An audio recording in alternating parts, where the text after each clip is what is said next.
Selamat pagi, selamat kita bersekutu di hadirat Tuhan.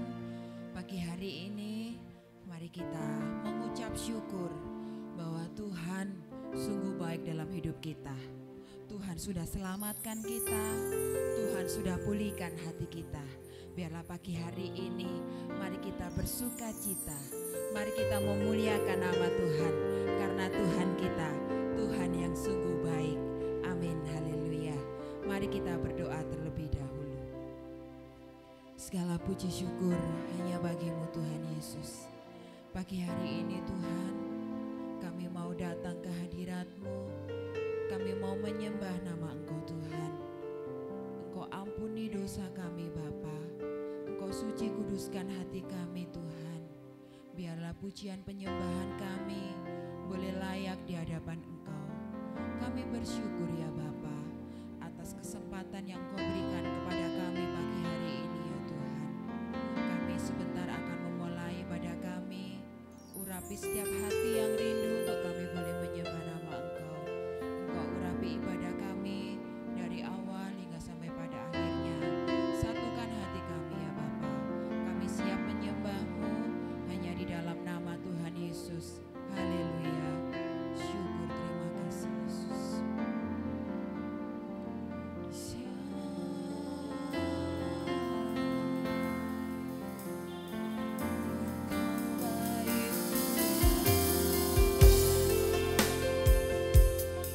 Kami mau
syukur Tuhan atas kebaikan yang Kau berikan kepada kami. Engkau sudah selamatkan kami Bapa. Engkau sudah pulihkan hati kami Bapa. Kami percaya Tuhan, Engkau berikan kesembuhan kepada kami. Engkau berkati setiap kami Tuhan. Inilah penyembahan kami kepada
pujian bagimu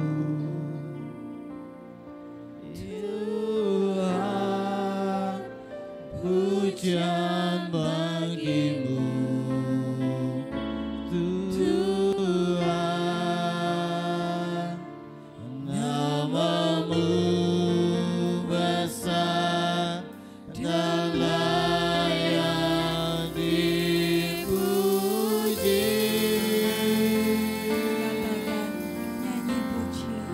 Nyanyi pujian bagimu Tuhan, pujian bagimu Tuhan, namamu besar dan layak dipuji.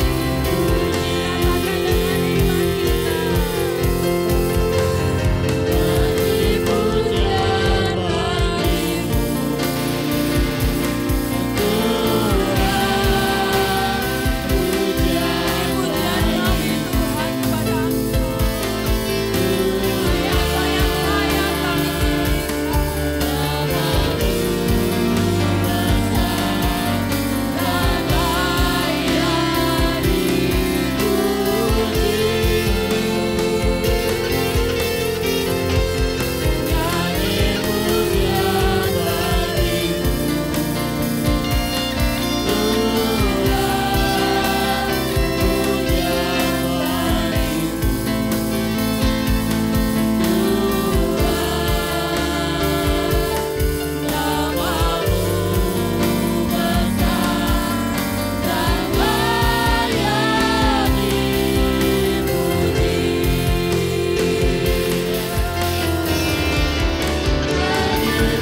Kami siap untuk bersorak-sorai meninggikan nama Engkau. Yang percaya katakan amin. Haleluya.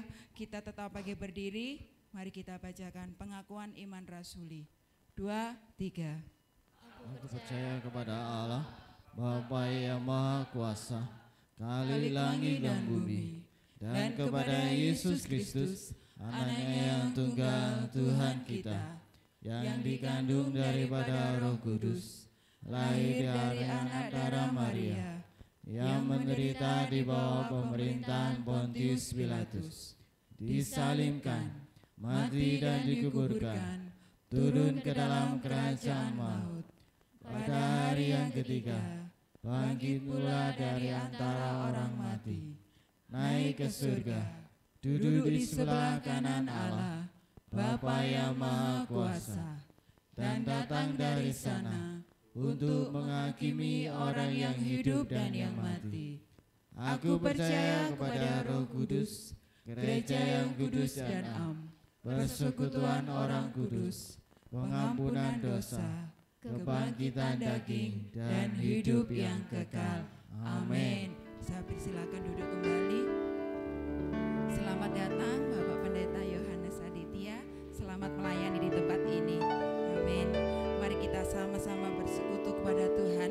Kita percaya bahwa Tuhan adalah kota perlindungan dalam hidup kita. Haleluya.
Suka karena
Allah kita Allah yang setia dan benar. Dia sumber kekuatan dalam hidup kita. Amin, haleluya.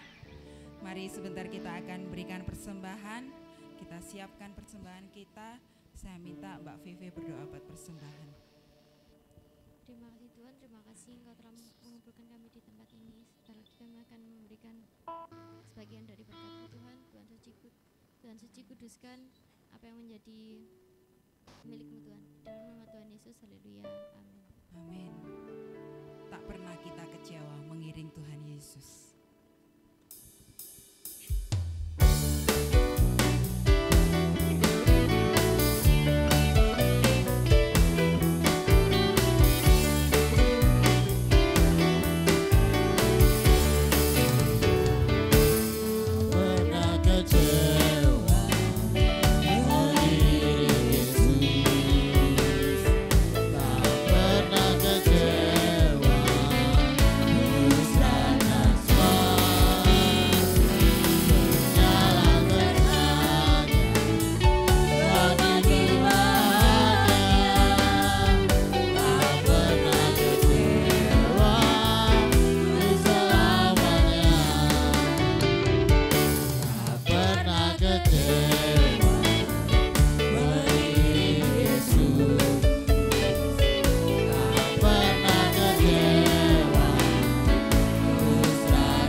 Melimpah-limpah dan anak cucunya tidak pernah kekurangan.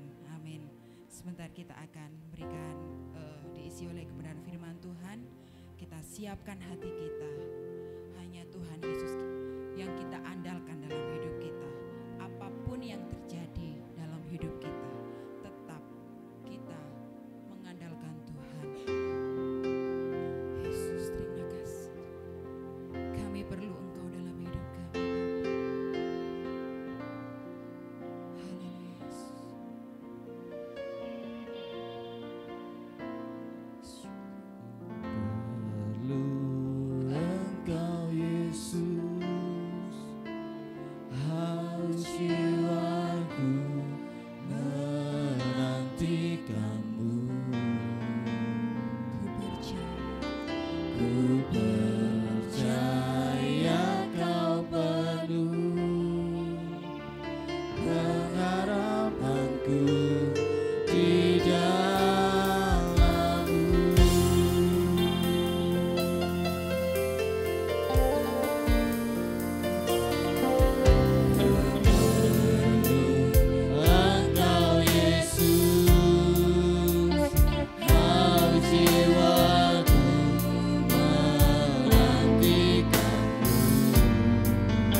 Tiada yang kami andalkan selain Kau.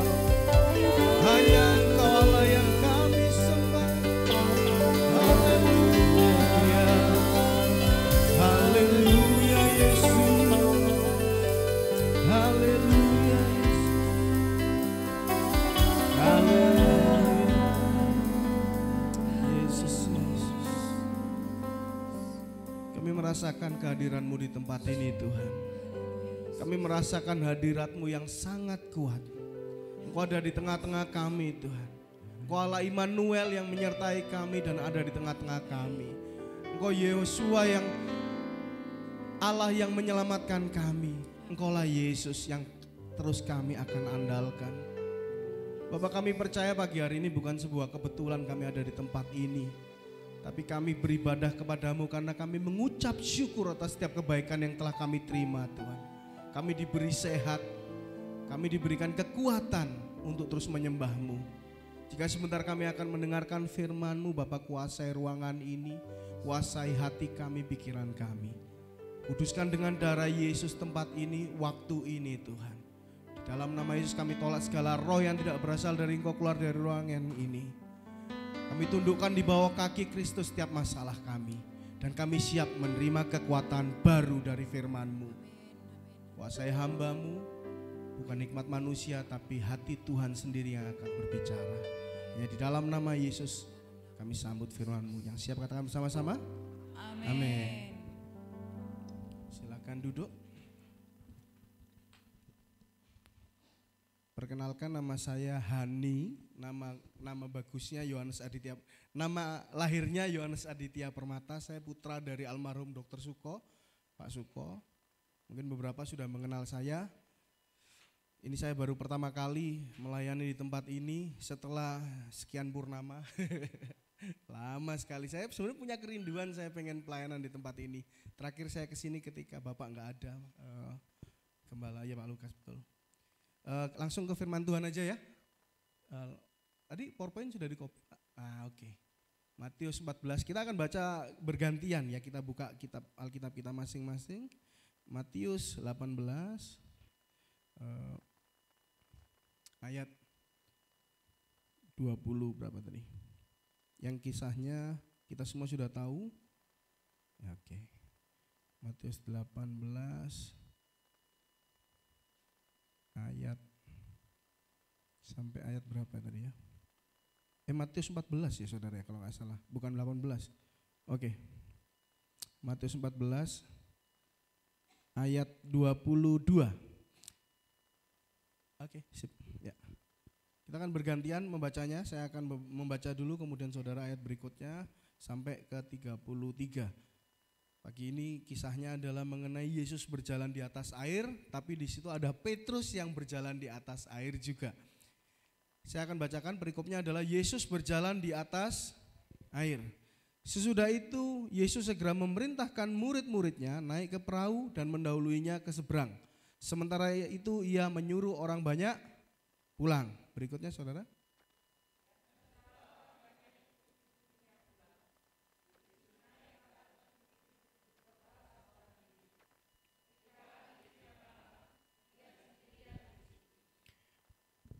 ya. Perahu murid-muridnya sudah beberapa mil jauhnya dari pantai dan diombang-ambingkan gelombang karena angin sakal. Kira-kira 3 jam lamanya Yesus kepada mereka berjalan di atas air. Ketika murid-muridnya melihat dia berjalan di atas air, mereka terkejut dan berseru, "Itu hantu!" Lalu berteriak-teriak karena takut. Tapi segera Yesus berkata kepada mereka, "Tenanglah, aku ini, jangan takut." Lalu Petrus berseru dan menjawab dia, "Tuhan, apabila Engkau itu, suruhlah aku datang kepadamu berjalan di atas air." Kata Yesus, "Datanglah." Maka Petrus turun dari perahu dan berjalan di atas air mendapatkan Yesus. Tetapi ketika dirasanya tiupan angin, takutlah ia dan mulai tenggelam. Lalu berteriak, "Tuhan, tolonglah aku." Segera Yesus mengulurkan tangannya, memongkang dia dan berkata, "Hai orang yang kurang percaya, mengapa engkau bimbang?" Lalu mereka naik ke perahu dan angin pun redalah. Dan orang-orang yang ada di perahu menyembah dia, katanya, sesungguhnya engkau anak Allah. Diberkati kita yang membaca firman dan menghidupinya. Yuk, kita akan belajar saudara dengan cepat dan dengan singkat. Kisah ini sebenarnya kisah yang hanya ditulis di Matius saja. Jadi di Markus dan di Yohanes yang diceritakan hanya Yesus yang berjalan di atas air. Tetapi menariknya di sini sebenarnya Petrus pun juga berjalan di atas air. Kalau saudara perhatikan di sini ayat 29 ada satu momen yang ajaib. Kata Yesus, datanglah, maka Petrus turun dari perahu dan berjalan di atas air mendapatkan Yesus. Jadi ada satu momen di mana Petrus berada di atas air bersama Yesus. Jadi bersama-sama mengalami mujizat. Dengan cerita ini kita harus mempelajari dulu siapa Petrus. Saya akan ceritakan sedikit. Petrus adalah salah satu dari 12 rasul utama yang dipilih oleh Yesus dalam ajaran kita ya, agama Kristen ya. Kalau mau ajaran lain, banyak orang yang istilahnya mencari dari source lain. Tapi setelah saya pulang dari Israel saudara, saya semakin yakin bahwa Alkitab yang kita baca itu adalah bukan cuma sekedar cerita. Tapi di situ ada saksi, ada bukti, dan ada arkeologi. Jadi kalau sebuah fakta, sebuah kenyataan, misal ada sekarang banyak pengajaran yang ngomong, oh kitabnya orang Kristen itu palsu, oh kitabnya orang Kristen itu ditulis oleh Rasul Paulus. Sekarang kita berpikirnya seperti ini, kita harus percaya dulu bahwa kalau memang benar itu adalah dipalsukan, berarti yang dipalsukan itu orang yang gila sekali. Karena kenapa? Dia harus menceritakan sebuah kisah yang sampai dia harus dibunuh. Kecuali kalau memang dia mendapatkan keuntungan. Misal contohnya seperti ini, saya menceritakan sebuah kisah seseorang untuk saya mendapatkan keuntungan, itu bolehlah, itu bicara mengenai pemalsuan. Tetapi kalau Alkitab ini itu diceritakan, disaksikan, dibuktikan, dicek keberadaannya. Saya di Israel itu saya di depan kubur Yesus. Saya di Israel saya mengikuti jalan Via Dolorosa sampai Yesus disalib. Saya di Israel, bahkan saya sebelumnya sempat di Kairo di mana Yesus sempat melarikan diri ke Mesir. Berapa lama dengan orang tuanya, saya di gereja yang sama. Dan semuanya itu adalah bukti. Jadi kalau disebut sebuah bukti bukan gosip, pertama harus ada saksi lebih dari satu. Kalau satu, misal contoh gini, ada seseorang dari tempat ini ada yang ngomong, Pak, tadi di depan ada orang habis ditabrak mati terus hidup lagi. Orang satu. Terus saya otomatis sebagai manusia, kita ini punya kemampuan untuk menguji apakah betul. Ya betul. Saya datang ke tukang bakso depan, Pak, tadi katanya ada orang habis ketabrak terus hidup lagi ya, habis mati ya. Oh enggak ada. Berarti kan ceritanya palsu. Tetapi kalau umpamanya ada seorang datang kepada saya di tempat ini, datang di depan gereja, kita lagi ibadah, Pak ada orang habis ditabrak, hidup lagi. Oh iya kita semua keluar. Kita semua keluar dan melihat orang itu ada di situ dan dia dalam keadaan baik-baik saja. Kemudian kita mulai masing-masing dari kita mencari fakta. Mana buktinya? Ini bekasnya motornya ambrol, terus kemudian helmnya di mana, dan memang ada kejadian kecelakaan, itu arkeologi. Dan memang ada kejadian sejarahnya di situ orang itu habis ketabrak. Terus kemudian di depannya ada tukang bakso. Pak, niku wau yo nopo ceritane? Ceritane iku wonge menggok marang ngono ketabrak mobil sing nabrak melayu. Tak pikir mati Pak wonge marang ngono urip maneh. Berarti ada dua saksi. Terus kemudian tanya lagi sama tukang soto yang sebelah sananya lagi atau orang tukang parkir. Tanya, Pak tadi ngeliat, iya saya ngeliat orangnya habis jatuh ketabrak terus berdiri lagi. Mungkin ceritanya hampir gak sama detail. Yang satu ngeliat dia muter ketabrak, jatuh kemudian bangkit lagi. Terus orang yang lari ke sini kaget, dia melihat juga orang yang tabrakan tadi keluar dari bawahnya mobil, dia masih hidup. Ceritanya mungkin gak seakurat satu persatu, tapi kisah itu ada. Jadi ketika saya pulang dari Israel, semua kisah yang di Alkitab itu ada. Secara arkeologis, saya menyentuh batunya, saya melihat ini dan itu semua nggak mungkin dong kalau semua misal kisah itu di depan gereja Nazaren ini ada orang ketabrak, terus kemudian ada yang ngomong, oh enggak ketabraknya di sebelah sana, oh nggak mungkin. Faktanya di sini lebih dari banyak orang melihat ada kecelakaan di situ. Misal contohnya seperti itu, ada orang bangkit dari kematian di depan gereja. Sama seperti kisah Rasul Petrus, sama seperti kisah Yesus. Kita berangkat harus dari percaya. Judul perikop pagi hari ini yaitu tenggelam. Loh kok saya judulnya justru tenggelam? Nah kita harus mempelajari dulu, lanjut dulu coba PowerPoint-nya. Siapakah Rasul Petrus. Siapakah kita? Ini bersaudara. Mereka ini dua orang ini adalah nelayan, murid awal Yesus. Tadinya namanya Simon, kemudian dipanggil nama Petrus. Jadi akhirnya nama itu menjadi sebuah perlambang dari gereja didirikan. Jadi batu karang kan. Peter itu artinya batu karang. Petrus lahir di Betsaida, merupakan nelayan sebelum menjadi pengikut Yesus. Ia adalah salah satu murid pertama yang dipanggil oleh Yesus untuk mengikuti bersama dengan Yakobus dan Yohanes. Petrus salah satu dari 3 murid yang paling dekat dengan Yesus yang sering kali menemaninya dalam peristiwa-peristiwa penting. Salah satunya transfigurasi. Petrus ini melihat Tuhan Yesus ini naik ke atas gunung, tiba-tiba berubah. Gitu, ketemu dengan Elia dan Musa. Ingat ya cerita itu ya. Itu Petrus menjadi saksinya. Petrus juga menyaksikan Tuhan Yesus di atas perahu lagi semuanya itu ada di ayat di Matius 8 atau Matius 9 itu sebelum kisah berjalan di atas air. Kapal ini diombang-ambingkan dan kemudian Tuhan Yesus lagi tidur di buritan. Kemudian Tuhan Yesus dibangunkan dan Tuhan Yesus menghardik danau itu, menghardik angin itu dan danau itu menjadi tenang. Lo bayangkan loh saudara, ini Petrus yang sudah melihat mujizat-mujizat dan keilahian dari Tuhan Yesus. Dan satu lagi, Petrus ini seorang nelayan. Ketika kita percaya kepada Tuhan, ketika kita dijumpai Tuhan, lanjut Pak, klik PowerPoint-nya. Ya. Pertama kita percaya itu membutuhkan sebuah langkah saudara. Orang percaya bukan cuma karena sekedar, oh ya aku percaya. Tapi ada sesuatu bukti yang mengikuti sebelum-sebelumnya. Sekarang ini banyak di Timur Tengah saudara, orang-orang yang mulai menyeberang. Orang-orang yang mulai menyeberang pertama penyebrangannya gampang saudara. Dari yang agama itu kemudian menjadi ateis, kemudian mengikut Kristus. Karena kenapa? Mereka ini membutuhkan sosok ilahi, sosok Allah yang menjadi manusia. Kisah agama Kristen, kisah yang di dalam Alkitab itu kisah yang luar biasa.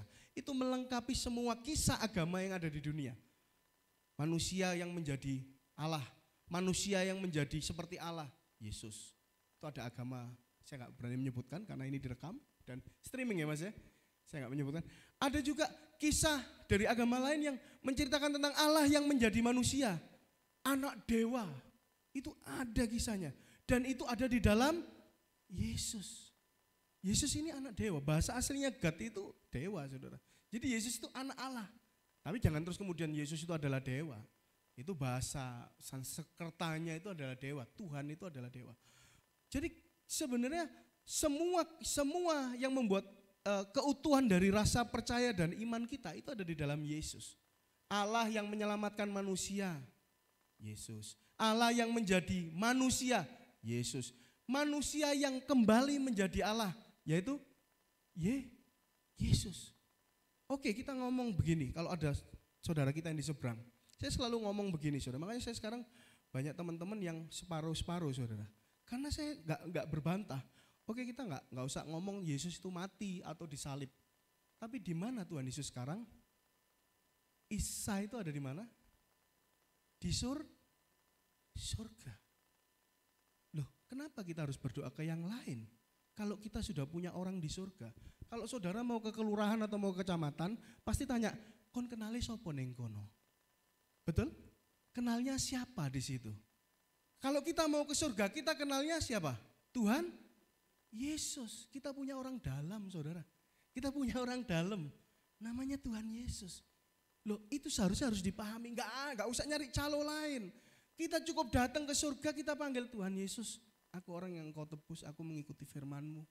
Aku engkau miliki sepenuhnya, aku percaya engkau mati dan dibangkitkan. Tuhan Yesus muncul. Kamu percaya aku? Ayo masuk. Saudara enggak perlu manggil nama lain. Di luar nama Yesus enggak ada keselamatan. Kalau hanya memanggil nama Allah terlalu jauh. Makanya saya ngomong-ngomong sama teman-teman saya waktu di Israel. Orang-orang Yahudi, orang-orang ini orang Yahudi pun percaya bahwa Yesus sekarang ada di surga dan mereka menantikannya untuk menjemput mereka kembali. Jadi sekarang ini enggak bisa dihindari saudara. Tidak bisa dihindari bahwa kita manusia harus percaya Allah yang menyelamatkan manusia. Bukan manusia melakukan sebuah agama perintah untuk mencapai surga. Bukan, nggak bisa, terlalu jauh. Harus dari Allah sendiri yang menyelamatkan kita. Yang menarik dalam dalam Alkitab ini, saudara, kalau saudara perhatikan dalam Matius 14 ini, saya akan bacakan di Markus ya. Jadi di Markus 14, di Markus 6, saya akan bacakan ayat 48. Ini kisahnya sama. Sesudah Yesus memerintahkan murid-muridnya naik ke perahu, berangkat dulu ke seberang. Setelah ia berpisah dari mereka, ia pergi ke bukit untuk berdoa. Ketika hari sudah malam, sudah tengah danau, sedang Yesus tinggal sendirian di darat. Nah, 48. Ketika ia melihat betapa payahnya mereka mendayung, berarti Tuhan Yesus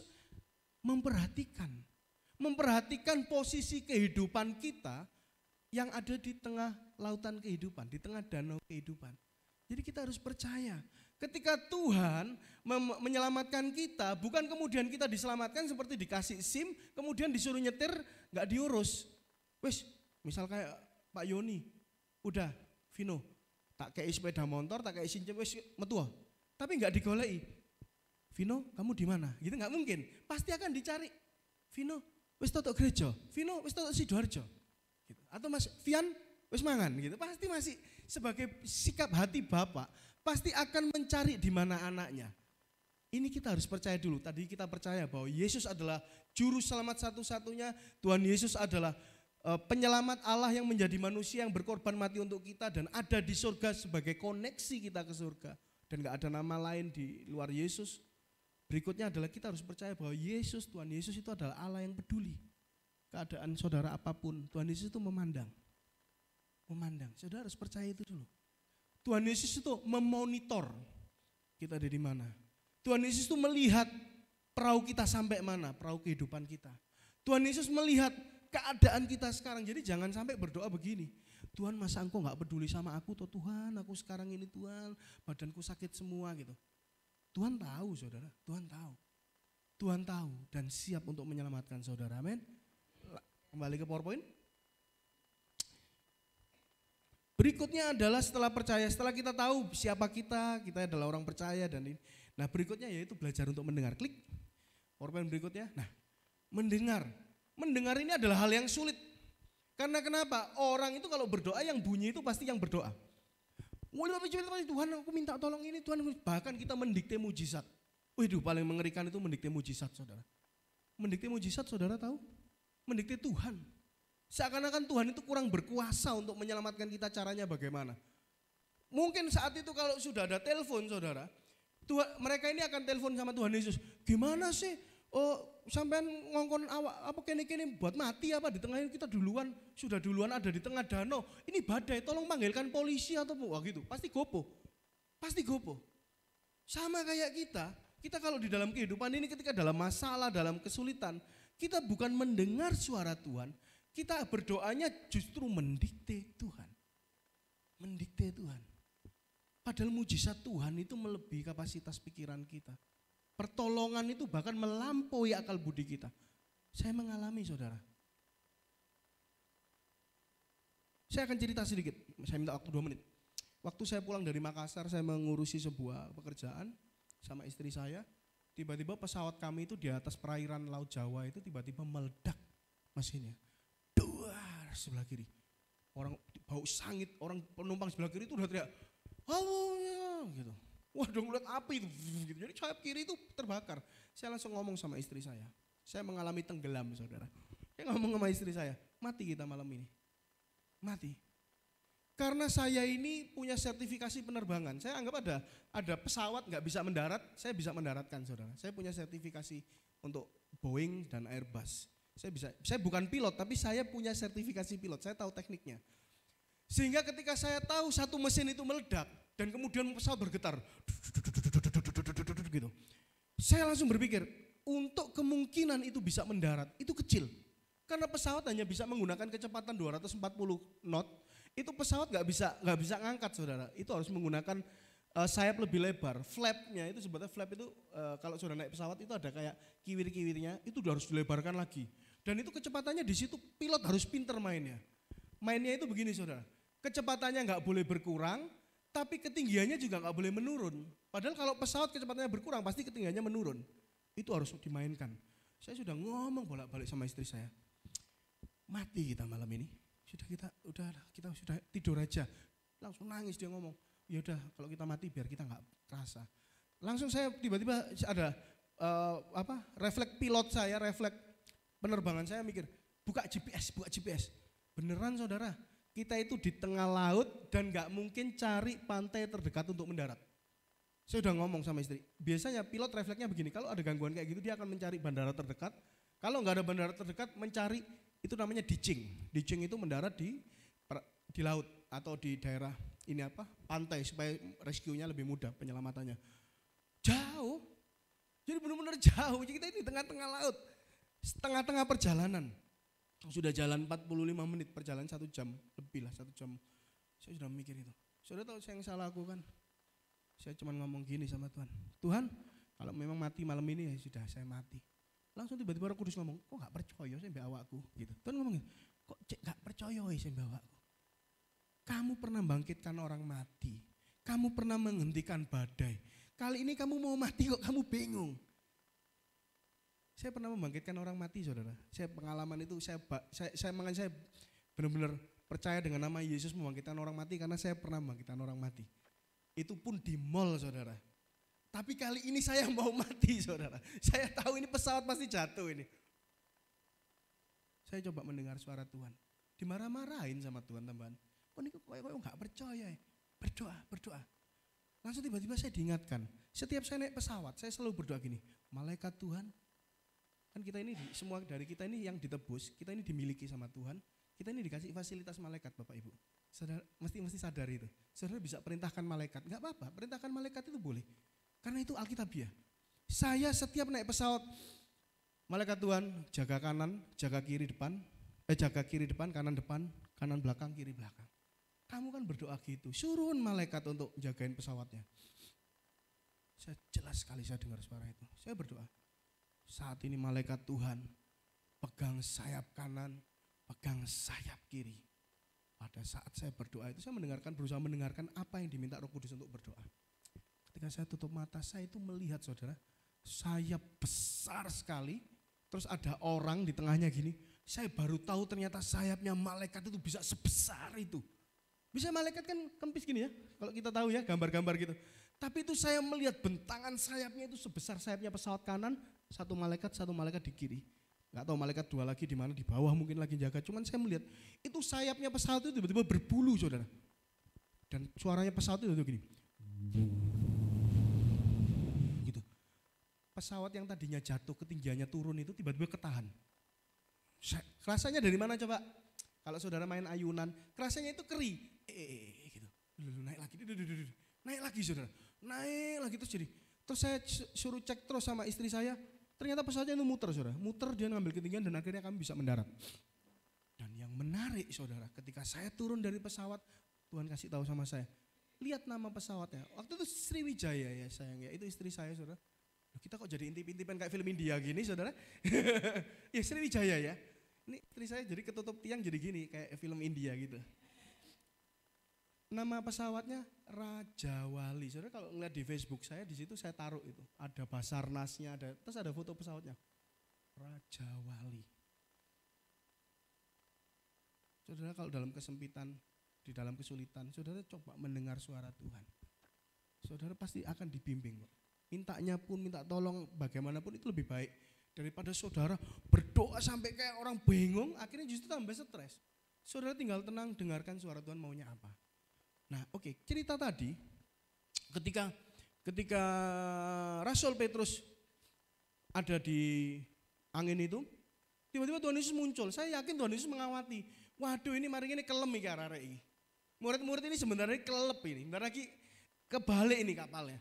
Tuhan Yesus dengan kekuatan ilahinya menyusul, gitu, gak tahu terbang kah? Karena dalam Yohanes dan Markus ceritanya itu Yesus itu ada di atas bukit, saudara. Jadi berapa kecepatannya dia lari ke bawah terus itu jalan di atas air, mendapati mereka. Mendengar itu sama dengan melihat. Jadi mereka langsung lihat, ada hantu, waduh ada hantu, saudara. Ya memang ngeri, saudara. Coba bayangkan lagi enak-enak. Bukan lagi enak-enak ya, mereka lagi panik tiba-tiba ada sosok jalan di atas air atau lari mungkin.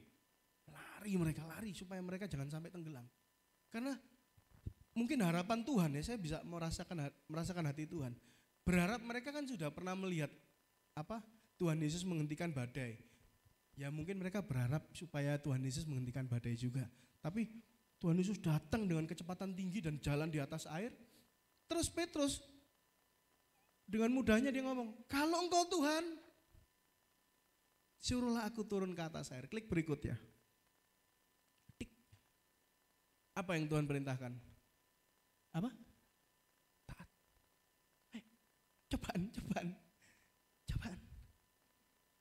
Waktu saya di mall di Delta Plaza itu, orangnya udah mati Pak ini Pak. Berapa menit? 15 menit. Oh iya, ini cerita yang saya bangkitkan orang mati itu. Saudara tahu apa yang Tuhan? Tiba-tiba saya ngomong, Tuhan, orang ini sudah mati Tuhan. Saya pengen mengalami mujizat itu. Saya dengan bodohnya, saya duduk di depannya om itu, omnya sudah tua dan matanya sudah gini. Kulitnya udah membiru karena Chinese, dia putih gitu terus membiru. Saya jongkok di depannya, saya pegang tangannya.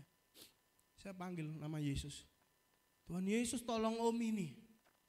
Saya berdoa, semuanya orang udah nyari ambulan untuk ngangkut jenazahnya orang ini. Tuhan Yesus tolong om ini. Terakhir saya belum selesai ngomong Tuhan Yesus. Orangnya tiba gitu. Saya ikut kaget saudara. Kenapa? Karena orang-orang sudah orep. Gitu. Jadi tiba-tiba orangnya bangun saudara. Saya sampai ikut kaget. Saya kaget deg-degan itu saya sampai gopo saudara. Saya gopo gini. Saya mundur pelan-pelan dari kerumunan itu seperti Tuhan Yesus. Enggak seperti Tuhan Yesus. Saya jauh di bawah Tuhan Yesus. Saya malu saudara. Saya malu itu antara saya kaget gopo. Saya langsung duduk kembali ke tempat meetingnya di kafe itu. Ditanya sama anak buah saya si Mas Alan. Apa Pak?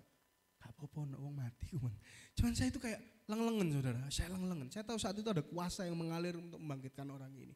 Saya mentaati saat itu. Tapi saya bisa melihat bahwa dalam nama Yesus ada mujizat. Tapi bukan berarti terus kemudian kalau ada orang mati saya tumpang tangan di kuburan, gak perlu kayak gitu. Itu namanya gak taat. Saya mentaati. Jadi ketika orang melakukan mujizat pun harus menunggu perintah Tuhan, bukan semena-mena.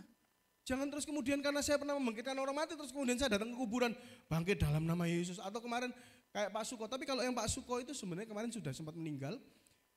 Ketika saya ada di Bangkok saya panggil, saya ngomong Tuhan Yesus dalam nama Yesus Papa gak boleh mati dulu. Ternyata Papa kembali cuman sebentar, 7 hari kemudian meninggal. Jadi sebenarnya sudah mati 35 menit ya. Yang di Sidoarjo tahu semua, sudah kehilangan nafas dan jantungnya itu sudah berhenti 30 menit. Jadi Papa itu sudah disebut mati sebenarnya. Hidup lagi, tapi masuk ICU. Karena kenapa? Memang kehendak Tuhan agar kita taat menerima Pak Suko sudah di surga, harus pulang. Begitu, jadi gak bisa kita memaksakan mujizat tanpa seizin Tuhan. Perlunya mendengar. Nanti saudara pelan-pelan ini firman Tuhan ini akan memberikan kekuatan dalam dimensi baru. Setelah mentaati kemudian kita kan taat ya, oke datanglah. Lanjut, klik Mas, Pak. Nah ini saya kemarin. Saya lagi berenang sama anak saya yang kecil, Neona, melakukan kuasa. Kuasanya apa? Turun dari kapal, jalan di atas air. Tapi Petrus lupa, kalau itu kuasa atas seperintah Tuhan, atas kehendak Tuhan. Dia mungkin, Petrus ini kan orangnya impulsif seperti saya, rotoan. Jadi saya ini kodok, wah semangat, tapi lali. Kalau itu semua kuasanya pinjaman. Sama seperti anak saya yang lagi gendong di kolam renang ini. Dia gak bisa berenang, tapi dia merasa bisa berenang. Karena kenapa? Tak gendong kemana-mana. Saya, ayo kita main komodo-komodoan yuk, kamu naik. Ayo Pak gitu. Wah dia kayak bisa berenang. Ayo Papa nyelam, kepala saya didelepno gitu biar gak ketok gitu. Jadi biar dilihat sama mamanya dia di atas. Padahal sebenarnya kuasa ini pinjaman. Butuh ketaatan, butuh pendengaran. Lanjut berikutnya. Dengan cepat. Nah ini loh gambarnya ini saya suka sekali. Gambar ini mungkin ketika Tuhan Yesus melihat kita dalam masalah. Tuhan Yesus itu gak kelemer-kelemer. Ada apa? Kena masalah ya? Enggak. Tuhan Yesus bergerak dengan cepat membelah laut.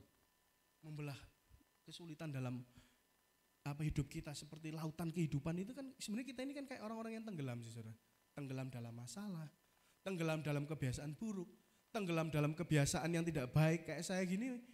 Saya ini sedang menaklukkan sakit penyakit. Saya pernah cerita sama Mas Yoni sampai. Saya ini pernah cek otak saya yang sebelah kanan ini mengalami pembuntuan. Infarks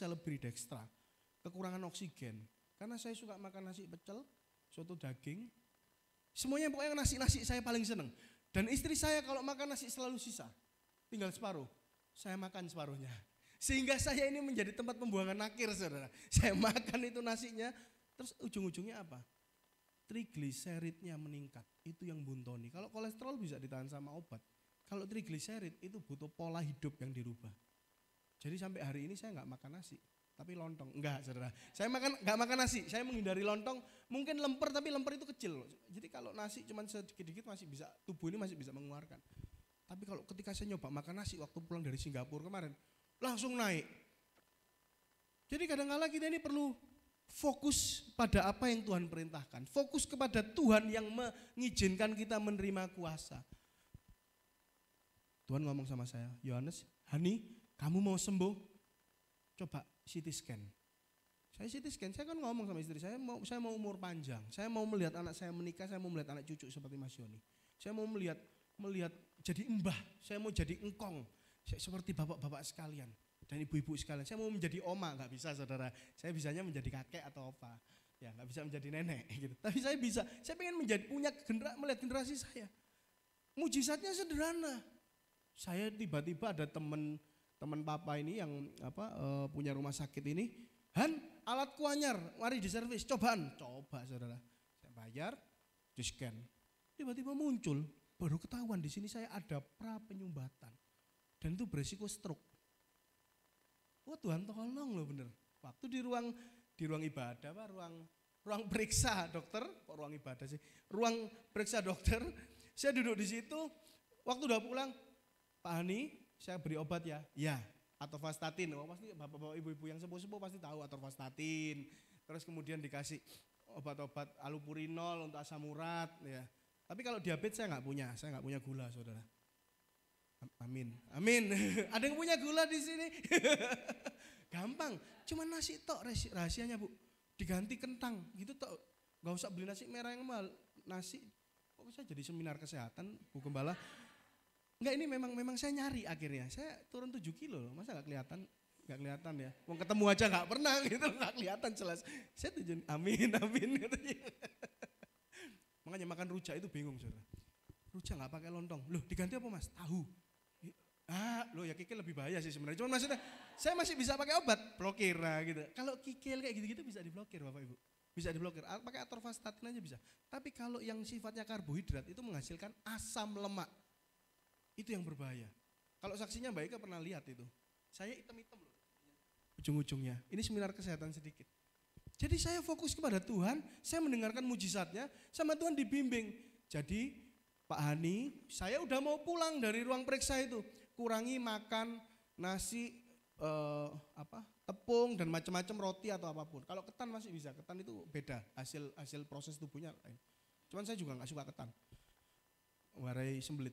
Nah, waktu saya mau berdiri keluar, tiba-tiba dokternya ngomong gini, Mas Hani, seumur hidup dirubah ya pola hidupnya. Apa? Gak boleh makan nasi.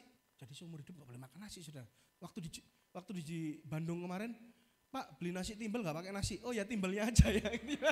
Jadi ya gitu kan, beli nasi timbel, beli nasi pecel gak pakai nasi. Mas, harganya naik ya. Gak apa-apa wis Bu. Gitu. Jadi saya kalau beli nasi pecel tanpa nasi, kan barai bangkrut, sing garai untung itu kan nasinya, pecelnya sedikit, disuyuram sing akeh ditutupi segone jane ketok pecelnya akeh. Lah saya nambah sayurnya, Bapak Ibu. Saya nasi udah enggak boleh sekarang. Saya belas enggak makan nasi. Jadi kayak kemarin foto di status saya, nasi enggak ada, itu cambah. Jadi subur kalau cambah ya. Cambah, sayur, pindang, tahu. Udah gitu toh, itu udah enak buat saya. Turun berat badan, pasti turun, tapi pelan. Saya dari November kok nggak makan nasi, tapi super sehat. Saya camping, saya naik gunung udah nggak ngos-ngosan. Itu rahasianya. Ya, fokus kepada Tuhan. Jangan fokus sama diri kita dulu. Nah, berikutnya, klik yang terakhir, yaitu terima mujizat. Kita semua butuh mujizat. Sebenarnya banyak dari kita ini yang sebenarnya banyak terima mujizat, tapi karena terbiasa dengan mujizat itu, menganggap itu hal yang biasa. Mujizat sederhana saudara. Kita semua sehat di tempat ini pagi ini, betul? Sehat ya? Bisa ambekan. Sementara semalam itu saya kan nginep di Asen toh. lagi anak berenang tiba-tiba ada suara pujian penyembahan dari langit. Ternyata itu adalah suara dari lantai 8. Ada gereja di situ ternyata. Dan gerejanya itu adalah juniornya papa semua. Jadi junior kita juga yang gembalanya dulu jemaat kita. Saya main ke atas saudara. Tiba-tiba ada kasus lagi, kita ngobrol-ngobrol di ruang gembala, saya ngobrol-ngobrol. Ada singer semaput, kehabisan nafas saudara. Saya bilang, iki nyanyi ini kesemangatan ini. Berbahasa roh lupa ngambil nafas. Jadi mesti kita ini bersyukur loh, kita ini jangan sampai kehabisan nafas. Bersyukur loh, hari ini kita semua, ini mujizat. Mujizat itu bukan hal-hal yang spektakuler, berjalan di atas air, membangkitkan orang mati. Itu skala aja. Saudara bisa nyampe tempat ini, mengingat segala kebaikan Tuhan. Saudara bisa melihat anak-anaknya gak ada yang sampai kekurangan. Saudara bisa makan enak. Saudara masih bisa makan nasi mungkin beberapa dari kita. Nah saya gak boleh saudara, tapi ya boleh aja sih sebenarnya. Cuman ya takut, karena udah nyoba saya Mbak Ika. Tak coba makan langsung naik trigliseridnya. Jadi tubuh ini memang setiap manusia itu beda-beda. Tapi saya seneng loh ngeliat bapak-bapak, ibu-ibu sepuh-sepuh ini, saya pengen umurnya sebegini. Bahkan nanti saudara akan mendapatkan umur panjang dalam Tuhan, amin. Saya undang pemain musik. Dan biasanya apa habis ini? Oh, oke. Saya dari tadi itu mencari AC, oh ya ada AC-nya ya. Memang hawanya dingin di Malang atau AC ya? Itu mujizat Mbak Ika. Telah kulihat kebaikan-Mu yang pernah habis di hidupku. Ku berjuang sampai akhirnya Kau dapati aku. Dengan hormat saya ajak semua bangkit berdiri. Setia telah kulihat kebaikan-Mu yang tak pernah habis di hidupku. Ku berjuang sampai akhirnya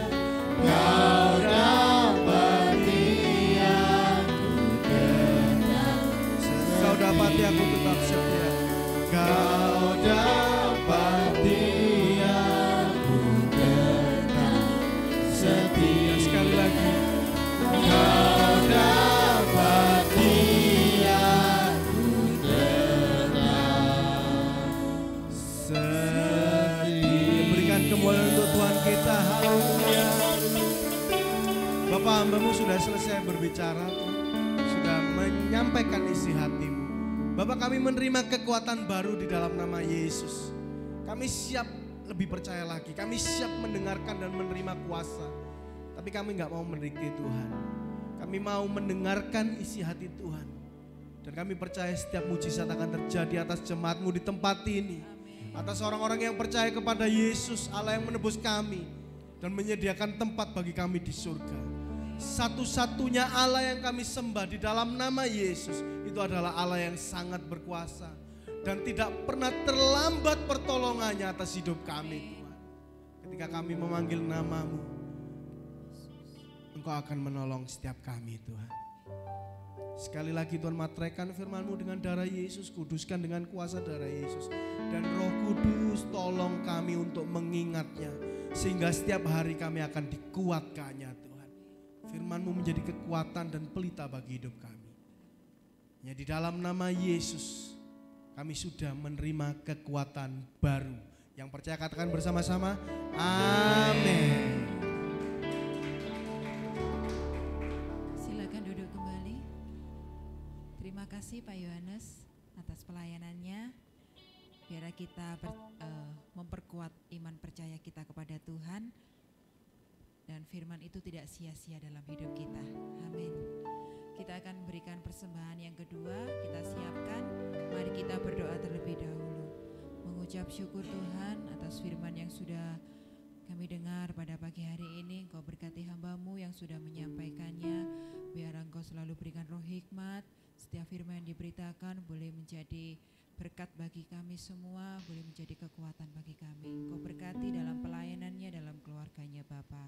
Sebentar kami akan berikan persembahan kami, Engkau suci kuduskan tangan-tangan yang memberi, biar kami boleh memberi dengan kerendahan hati kami, dengan ketulusan hati kami Bapa.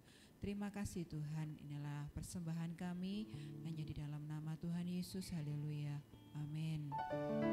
Tak pernah kecewa mengiring Yesus.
Selasa kita akan datang untuk ibadah menara doa.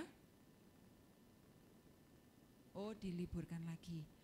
Kembali kita datang hari Minggu untuk kita beribadah kepada Tuhan dimulai jam 6 pagi dan dilanjut ibadah sekolah Minggu dimulai jam 6:30.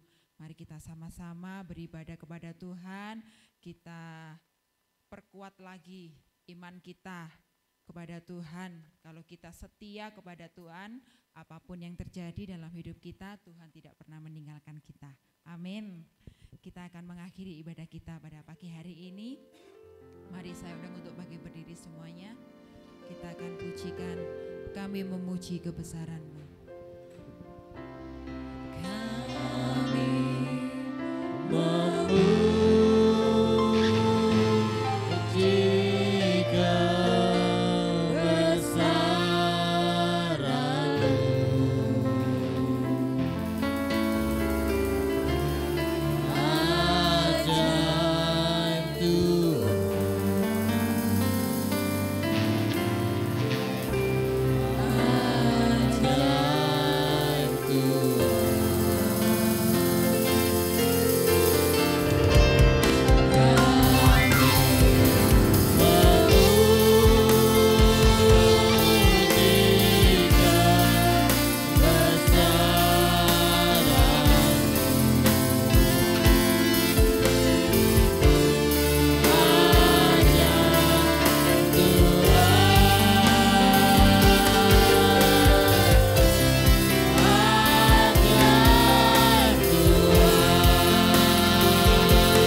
Terima kasih Bapak, Engkau sudah memimpin ibadah raya dari awal pertengahan sampai akhirnya.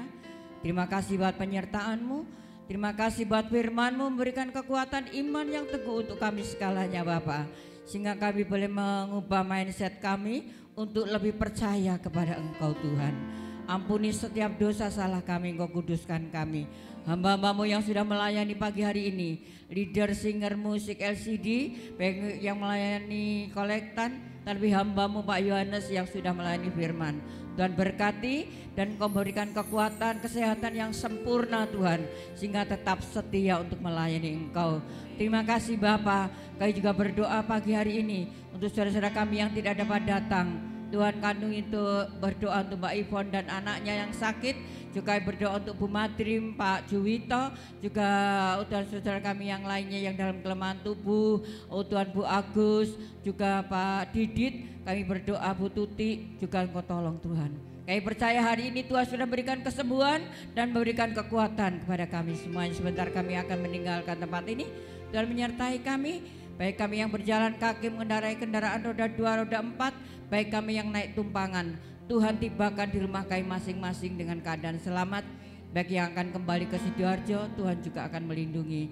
Terima kasih Bapa, kami berdoa untuk bangsa negara kami yang kami cintai. Tuhan berkati bangsa kami. Kami mohonkan berkat, damai sejahtera untuk bangsa kami Tuhan. Limpahkan berkat-Mu untuk bangsa kami. Jauhkan dari segala kekacauan apapun juga. Tuhan tolong kendalikan orang-orang yang akan mengacaukan bangsa kami. Kami berdoa untuk Pak Jokowi, wakilnya, Gubernur, Bupati, Wali Kota, Muspika, Kepala Desa, RT, RW, baik DPR, MPR di seluruh Indonesia. Tuhan, supaya mereka bekerja untuk rakyat, bukan untuk dirinya sendiri. TNI Polri tetap solid untuk mengamankan Indonesia, tetap Tuhan dari segala rongrongan apapun juga. Terima kasih Bapak, kami percaya hari ini Tuhan sudah memberkati kami. Kami mau berdoa Bapak kami. Bapak kami yang di sorga, dikuduskanlah nama-Mu, datanglah kerajaan-Mu, jadilah kehendak-Mu di bumi seperti di surga. Berikanlah kami pada hari ini makanan kami yang secukupnya, dan ampunilah kami akan kesalahan kami, seperti kami juga mengampuni orang yang bersalah kepada kami. Janganlah membawa kami ke dalam pencobaan, tapi lepaskanlah kami daripada yang jahat, karena Engkaulah yang punya kerajaan dan kuasa dan kemuliaan sampai selama-lamanya. Bapak Ibu yang dikasihi Tuhan, mari kita buka hati dan tangan kita untuk minta berkat dari Tuhan. Anak-anak, remaja, dewasa, orang tua, lansia, laki, perempuan, biarlah kita akan pulang bersama-sama dengan bawa berkat rahmat daripada Allah Bapa, Allah Anak, Allah Roh Kudus. Berkat jasmani, berkat rohani, berkat kesehatan, kekuatan, berkat segalanya yang Kau berikan kepada kami mulai sekarang ini sampai selama-lamanya. Dalam nama Tuhan Yesus kami berdoa. Amin. Selamat hari Minggu, silakan duduk kembali.